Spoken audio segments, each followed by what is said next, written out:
Alright everyone, welcome back to our Final Fantasy VI playthrough. This is part number 12. And we pick up, let's see, right after the airship had crash landed due to the involuntary Esper attack. We are now going to head north to try to find out where these Espers went. And last clue we had, we found out they were headed to the city of Vector. Hopefully they're trying to help us, but something tells me maybe not so much. Alright, so we're going to have a few fights that we got to fight, obviously, for lack of a better word, all the way up to Vector. And all of these enemies are people that we've already seen before, so it's nothing we can't handle, obviously. So we're just going to be tearing through as much as we possibly can up until we find Vector. And then at that point, it'll get a little bit more interesting. But we do have a town that we are about to approach. This is the town of Miranda. And honestly, it's nothing that we haven't already seen before. The town offers nothing new. But just since we're here, might as well make a little pit stop. Really, the only purpose that Miranda serves is to help refill our life, our magic, our items, maybe upgrade your weapons if you're not having the best stuff that you could possibly have at this point. Which there are a couple things, so I guess we will go ahead and upgrade our defense. The mithril vest and mail, rather, can definitely be used. So we're going to upgrade what we can, and we're going to make sure that we have the correct espers and spells equipped, of course. Really, at this point in the game, a good thing to aim for is to have everybody that you use in your main party equipped with the cure spell, if at all possible. So try to make sure that everyone is capable of curing. Ideally, when we get a little bit further on, make sure that everybody is capable of the life spell as well. And right now, the only one capable of it is Terra, although, again, we do have Bismarck, and if we really want to, we could power level and get everyone capable of doing the life Esper spell here, but we're not really at that point yet. At some point, possibly in part 13, we will do some offline leveling just to make the rest of the game a little easier to power through, so to speak. But we're not quite there yet, so we're just going to continue to get all of our Espers where they need to be, and then we're just going to leave this town. Really not a whole lot else to see here unless you're interested in the story, which, don't get me wrong, story's great, one of my top favorite games of all time, but that's not why we're playing this game.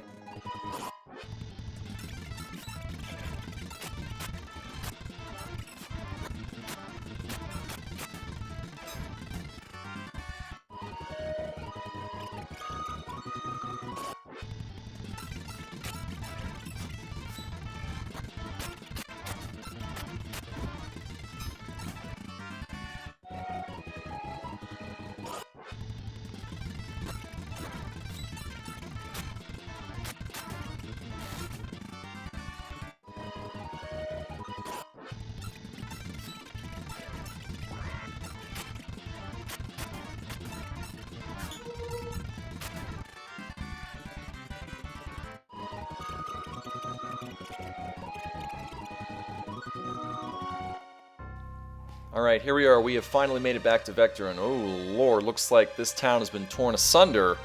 What exactly happened here? Well, I think we got a good hint, since we were kinda...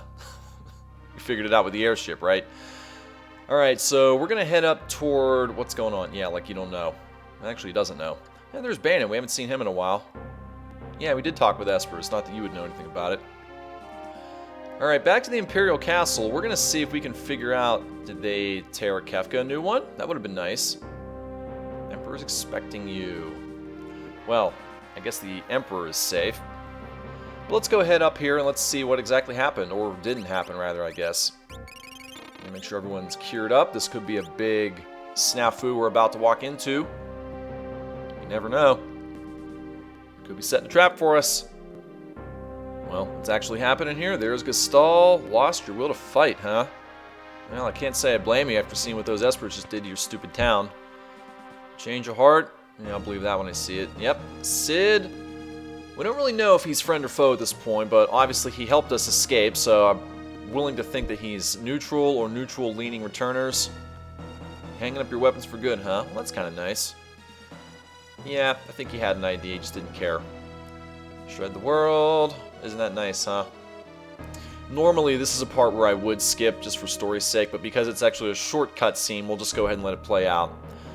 Feast and rejoice. Okay, now this is an interesting part of the game in that we need to talk to as many soldiers as we possibly can. The more we talk to, and the better we do at dinner, which we'll be discussing in a little bit here, you will get better rewards at the conclusion of this. So, we're going to talk to as many soldiers as we possibly can. Those 2 red guards don't count.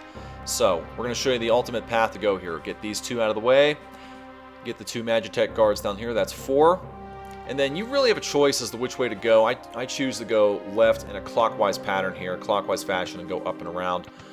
Go in here, go ahead and open both of these up. Back guard prevents back attacks, which is nice to have, especially in the later parts of the game with tougher enemies.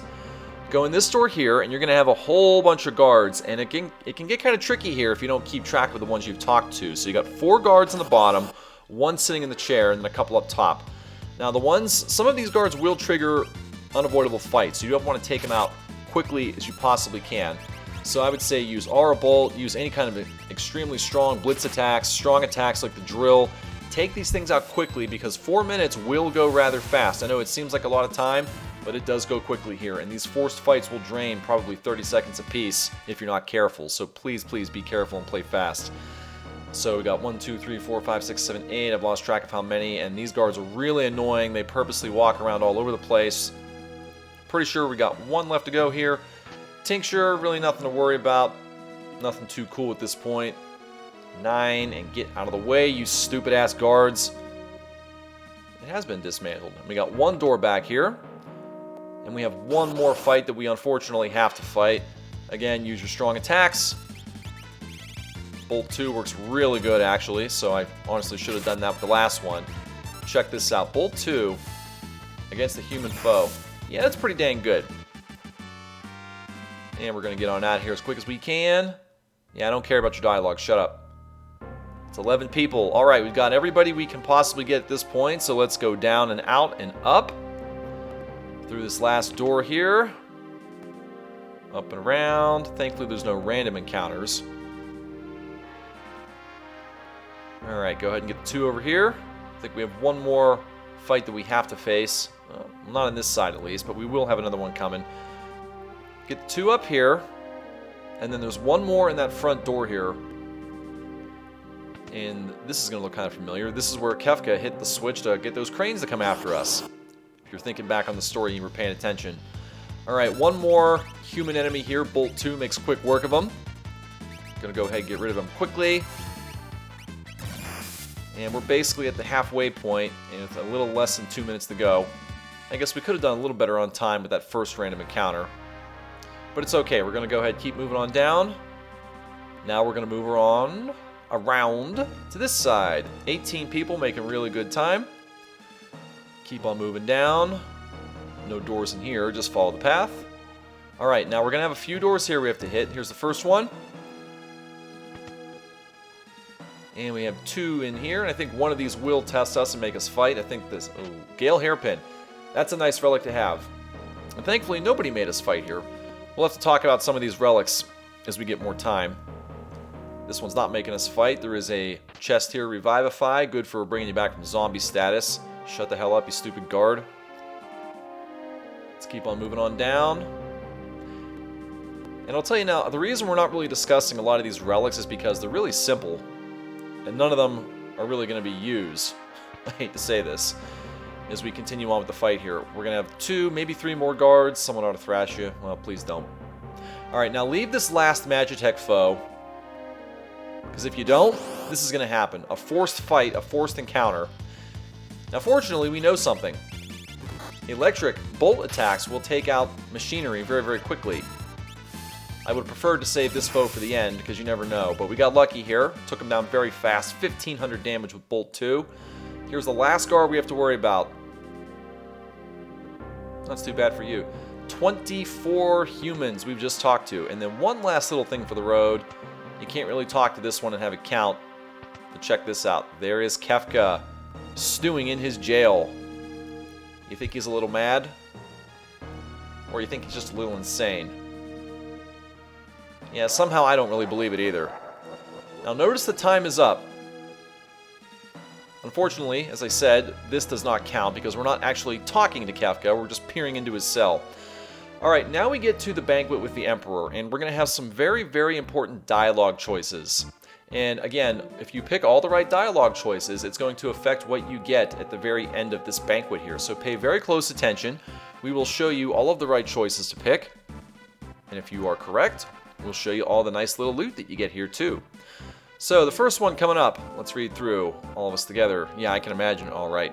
Your first one is a toast to the hometowns. Do not go with the other ones. Go with the hometowns. Basically, you want to think as neutral as you can and let that guide your dialogue choices here. Kefka's in jail. We're going to let him leave him in jail. Certainly don't want to pardon him or execute him. That doesn't favor too well to either of the sides. Try to be neutral, so we're going to leave him in jail to stew. With this one, that was inexcusable. Yes, I think we can agree with that. No, we're going to make you sorry, don't worry. For General Celeste, you're going to choose Celeste is one of us. Go with the second choice here. Or was she now?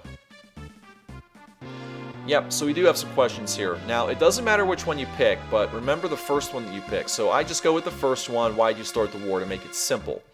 You do want to make sure that you pick all three questions here. When he asks you to talk about the Espers, decline and make sure that you go back and ask him all three questions. Be very, very certain that you ask three different questions. Do not ask the same question more than once, or it will significantly negatively impact the rewards that you get. Go with all three questions. Once you're sure, talk about the Espers here. Yeah, I don't really care. Yes, the Espers have gone too far, although we very well know that he did unleash their power. We don't want to come across as one-sided here. We want to try to appear neutral with this. Now, in this case, the first one we asked was why you started the war. Make sure you remember that this is why. If you make the right choice, it will positively impact the rewards you get after this is over. Yes, when Sid asks you to take a break, make sure that you take one. It doesn't really matter what you do during the break, but just for FYI, if you go up and talk to the soldiers here, they will give you a random encounter. Sure, go ahead and fight them, because there are some rewards here. So these are the special forces. You got 3 of them to face. And you got a 2-minute time limit, basically. It shouldn't take you anywhere near 2 minutes to take these stupid things out. But take them out without prejudice, without mercy. Having Locke available for his bolt spell is very nice too. Drill's very useful. Aura Bolt's useful. You know what to do by this point in the game. Really no point in stealing. You're not going to get much. Take him out fast. This should just about do it. Thankfully, we got that Genji Glaive. Ooh, 2 pieces of Magicite. As I said, I like Magicite in general, but not the random kinds, because you never know which ones you're going to get. We'll talk about those a little bit later in the game, and we can actually use them. Is there anything else you want to hear me say? Actually, yes, your war is truly over. I certainly hope it's truly over. I must ask a favor. At this point, he basically wants us to join up with him, and here's the reason why. So, he's going to head northward. We're going to try to find the missing Espers, so we can put an end to the war, so to speak. And he's going to need Terra's power. So, we have to agree to join up with him. Do not say no. Say yes. So we can get positive rewards here. General Leo. Ooh, we haven't seen him since that desert encampment. But yes, he's still here. Yes, he still works for the Emperor and the Empire. Yep, you sure did see him there. Now, if we had Cyan here, we would get an additional piece of bonus dialogue. It doesn't really affect the game. But for the sake of story, it's nice to have Cyan here. We will be getting to use Cyan a little bit later in the game. But again, for the sake of speed, I tend not to use him here. Alright, so that does it for this part of the dinner. They're just kind of talking about what happens here.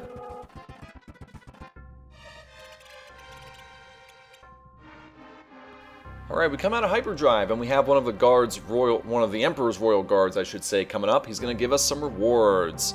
No matter what happens, you'll always have that one. The troops withdraw from Figaro. They're also going to pull out of Doma. We haven't been to Doma since way back when. Oh, the Imperial base guards are gone. We can now go in there and get treasures.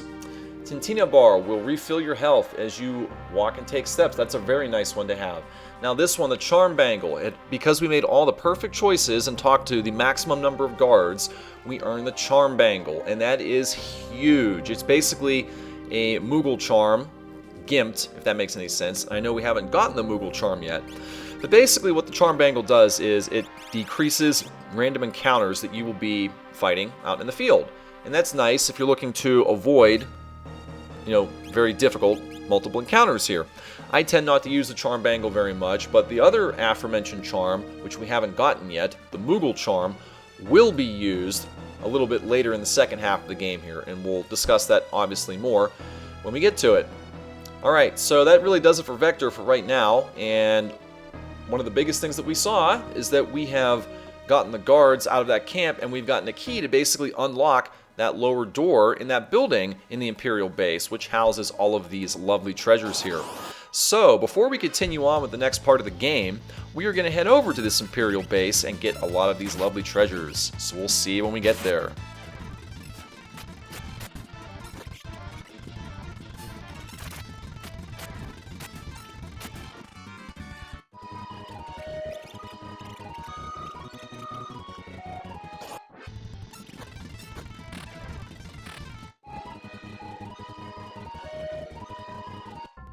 Alright, we made it back to the base. Let's go into this building, down into the basement, and let's uncover all the lovely goodies here. Man, there's a lot of good stuff. Check this out, starting in the top left.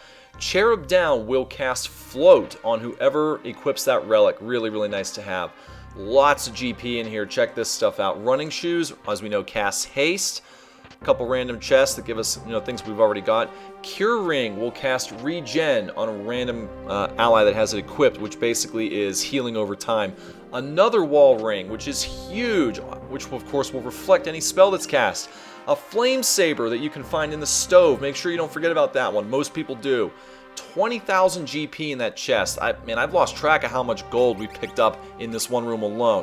What an incredible haul. Make sure that you equip everything that you possibly can.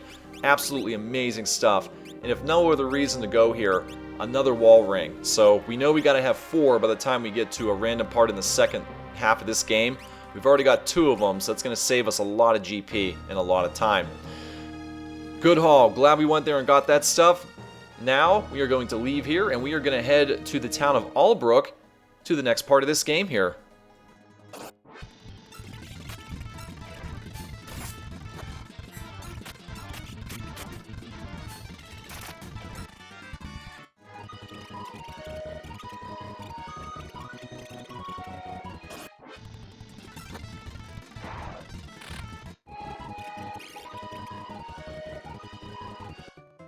Alright, we've made it back to the town of Albrook. We're getting pretty familiar with this town by now. We've been here multiple times.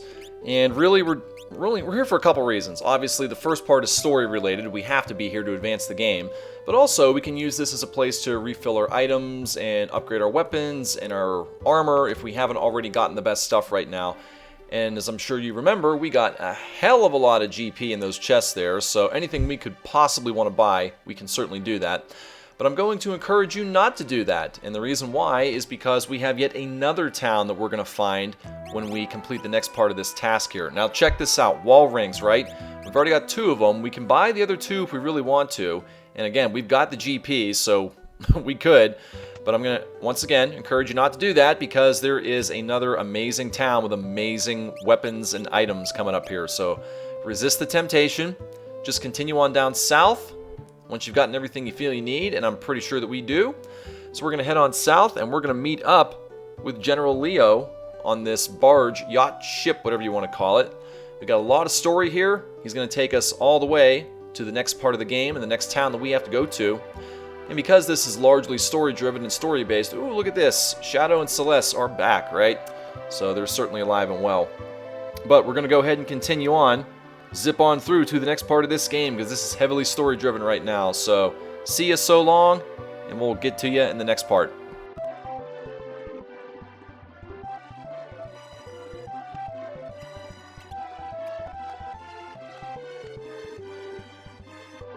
Nice little cutscene dialogue here between Locke and Celeste is about to pop up here. I always did like this part of the story. You can obviously sense the chemistry and emotion between the 2 characters here. And you'll get to see a bit more of it as the game continues into the second half. Just wanted to pop in there and kind of voice that. Alright, I'm done talking. We'll see you when we get to the end of this little boat ride here.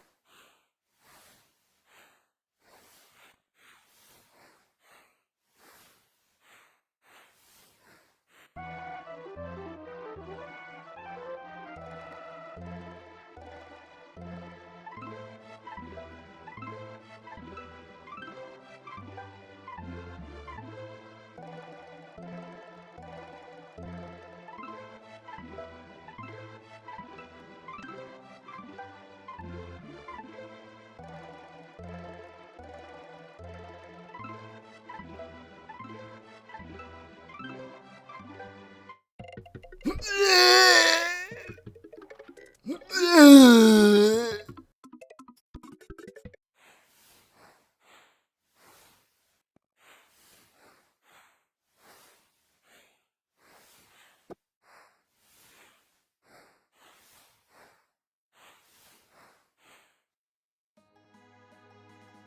finally off that long boat ride there after a nasty little hurling incident with Locke. And we're just going to head on north to the next part of this game here, and I will tell you there is a little town up here, and this is a pretty dramatic checkpoint of the game here. We're about to encounter some new characters that we've not seen yet, and they are very extremely powerful, good to have in the certain right situations here. We got some new enemies we haven't seen before yet, and ooh, stole some Gaia gear. Wow, it's kind of rare that you steal something that nice off of a random enemy here, but that's what we're at right now. And that's why it's so nice to have that capture. That ability will net you some amazing stuff from time to time. Always make sure you have Locke in your party whenever possible here. Alright, so we just remembered we don't have Shadow equipped with anything, so we should probably go ahead and put something on him, right? You can do a couple things. You can put a magic heavy Esper on him, or you can put something on him that will allow him to learn a curative spell, in this case Cure 2. It's kind of nice to have since Shadow is always typically known as an attacker. We get to a new town called Thamasa, or Thamasia, whatever you want to call it. This is why I told you to hold on to your money. Check this out. Lots of interesting stuff, some of it we haven't seen before. Buy everything you possibly can. We've got the GP to do it. So, we're going to fill up on what we need. Power Sash, Gaia Gear, Gold Armor, all great defensive stuff to have. Buy what you need. You should have plenty. That Gaia Gear, by the way, absorbs Earth-based attacks. So anytime you encounter a fiend that likes to use Quake, you now have nothing to worry about. So you can do that, or you can equip the Cherub Down, or the Cherub Ring that we got earlier back in the Imperial base. Either one will suit you very well for getting away from Earth-based attacks. So we're just making sure that we bought everything we could possibly need at this point, and I think for the most part we're good. Get what you need, equip it, and then let's move over and we're going to buy some attack-based stuff here. I think we're good. So let's move on over here to the left. And right here we're selling the stuff that we don't need. We got a bunch of stuff at this point that we really don't need. And what do we got? Back guard. We could probably get rid of one of them. We don't need more than one Dragoon boot, so we'll just get rid of it. And we will continue on. Get rid of a Hyper Wrist. Probably get rid of a Barrier Ring. These edges, we're going to use them for Shadow at some point, just not yet. Sell off the stuff you don't need. This is a common practice to help you get more GP throughout the game, although right now, obviously we don't need it. But we're getting rid of the crap that we clearly will never be using ever again in this game. So anything leather, iron, mithril, arguably you could probably get rid of that, some of that stuff right now. I think we're pretty much good. Get rid of all those ugly old shields that we'll definitely never be using again. And I think we can say that we're good to go. Let's see what we've got over here. Anything yummy and tasty? Oh, I'm sure there is. What do we got? Mostly rods, and those are going to be used by a different character here. Now, the darts can be used by Setzer, who we really haven't used much at all. Stout Spear is good for Edgar. Morningstar, Hawkeye, those are great for back row damage, so we're going to equip both of them, and obviously we're going to put both of those characters in the back row, so they sustain a little less damage here. Now, remember, that will knock in half physical damage, but not magic damage, and that's important to know, because there will be a section coming up not too far from now where magic damage will be key. We're just going to keep on exploring right now. There's a house over there we can't really do much with for the time being, but ooh, who's this guy? Random old dude in his house. Yeah, what do you want, huh? Elderly gentleman, you got that right. Learn in the ways of monsters. Who could this be? Well, that would be Strago. Yes, Strago is one of the most powerful magic users in the entire game. In fact, I think he is the most powerful magic user in the entire game. And that's critical because there will come a point where magic is almost essential to get by. In fact, there is a point in the game where magic is essential to get by. But sadly, we will not have Strago available to us at that point. I know I'm getting ahead a little bit, but trust me, that point in the game is going to be very, very trying, and it's going to test us. If we don't know what we're doing, it could end the challenge right there. We got to get through it in one clean shot. Here's another little new girl lady we haven't seen before yet, and a character possibly that we can use. It certainly is.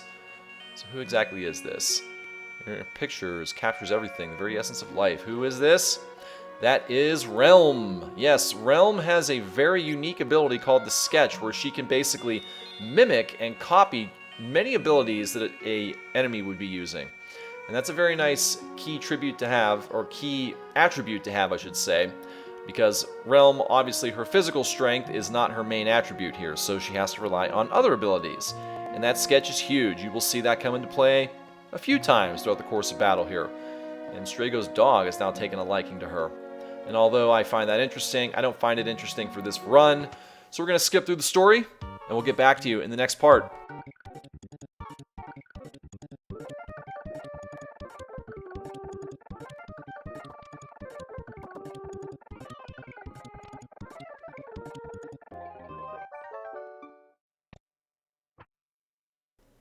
Alright, we come out of hyperdrive briefly, and although we're still very much in a bit of a story here, this is critical to set up the next part of the game that we're going to be playing.